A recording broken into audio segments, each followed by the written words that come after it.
Tyrique Fisher, doing the interview on Coach Dunkin. All right. Hi, I'm Coach Clyde Dunkin Sr., head men's cross country track and field coach. All right. When and where were you born, Mr. Dunkin? I was born in 1995, July 3rd, Des Moines, Iowa. Iowa. Yes. Hopefully you can also bleep some of this. Yes, sir. Yes, right. How did your family get to Texas? Well, none of my family has ever lived in been Texas? to Texas. Okay. Never. I signed. I came to TSU in 1964 Okay. on a full track and field Scholarship. scholarship, and have basically been living in Houston Ever since? off and on since then. Okay. Yes. And what do you remember about your childhood? Well, I was born into a family of 7 girls and 7 boys. So we all were very close, lots of fun. We just loved to have a lot of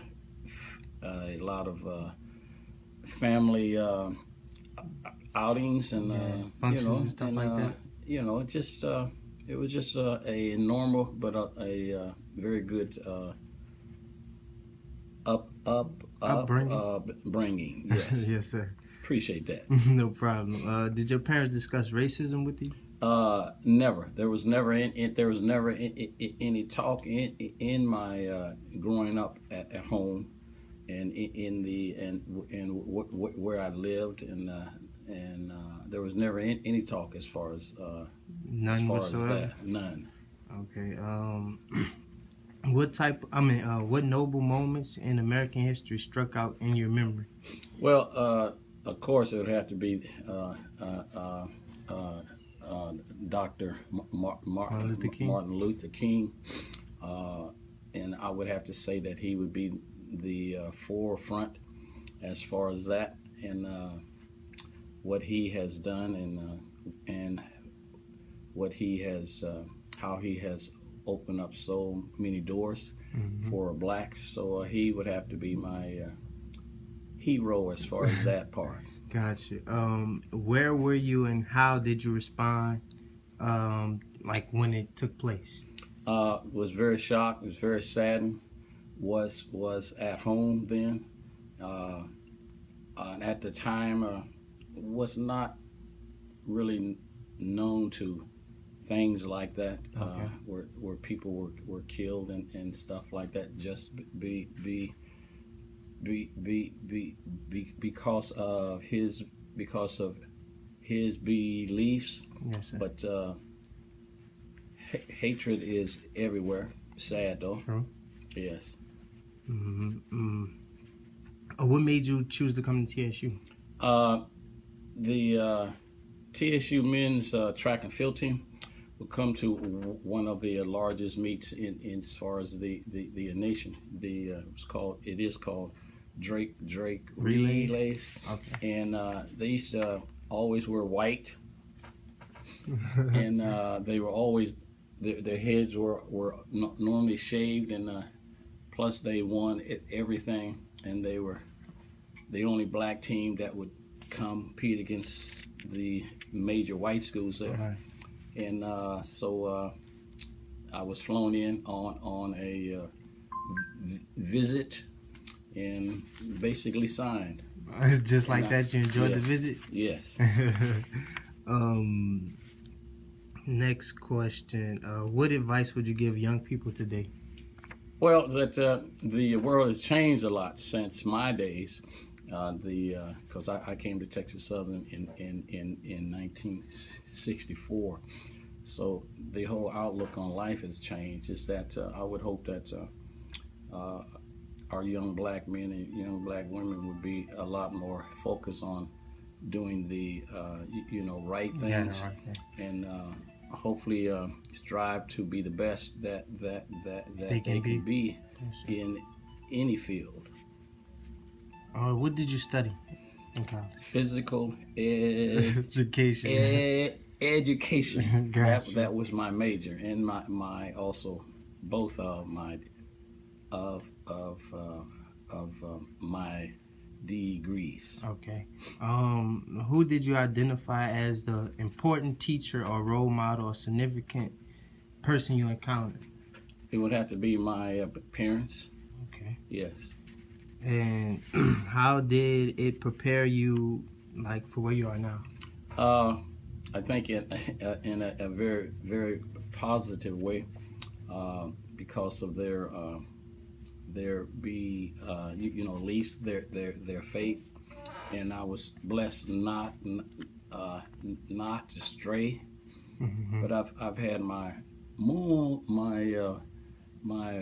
moments, but never way out in left field. Right. What do you think about HBUs are important? Oh, I The think importance of they HBU. are very important. They're important to me, and so I can only be very thankful that I came here, because my thought pattern, which where I'm from, there weren't very many Right. blacks Schools. that lived there. As far as schools, none. There were no black schools, but I knew in my mind that I wanted to be part of a HBCU. basically H and HBU school. Gotcha. How do you feel like young people value? Do you feel like young people value HBCUs nowadays? Well, I would have to say yes. That's the reason why we have Many. many of them, and if not, I would imagine half of them would probably be closed down. Right. Um, describe how the campus was then and how it is now. Well, the campus was more of a totally open door type campus, Okay. where there were absolutely no closed streets. You would have to walk across the street on the Tiger Walk. Targo Walk, which was a main street then. Right. So you'd have to always look both Both ways for while crossing the cars. street. But a major growth, which speaks well for TSU. Okay. What memories stuck out? Were there any significant moments in U.S. history that you recall experiencing while at TSU? Well, I was blessed to teammate of mine, James Hines, and I are the only male athletes in the history of track and field, as far as I know, that were a member of three world record relay teams on the same team. Wow. And so back in the '60s, we were basically, not that I'm one of them, but your top black student athletes basically went to black schools.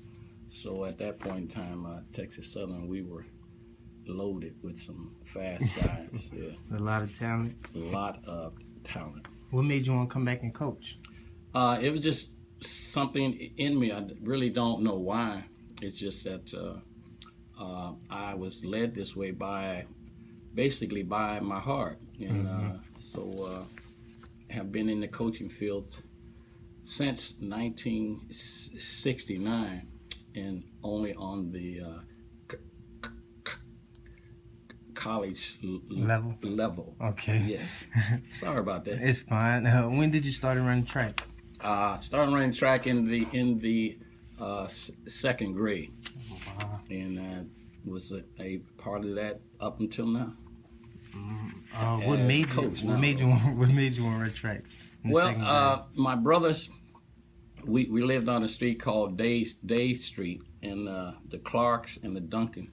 We used to every so often have a street we would race, and for some reason, the youngest one was somewhat me, but I would never lose. So, Right. And don't really know why. Mm-hmm. And so that's the only thing really in high school that I really that I actually did. Even though I played other sports, but track was my main thing. Did you experience any racism in high school? None. College? Very honest, none. Okay. Yes. All right. That about wraps up the interview. Thank you, Coach. Thank you. Sorry for my saying certain words 5-6 times. It's okay.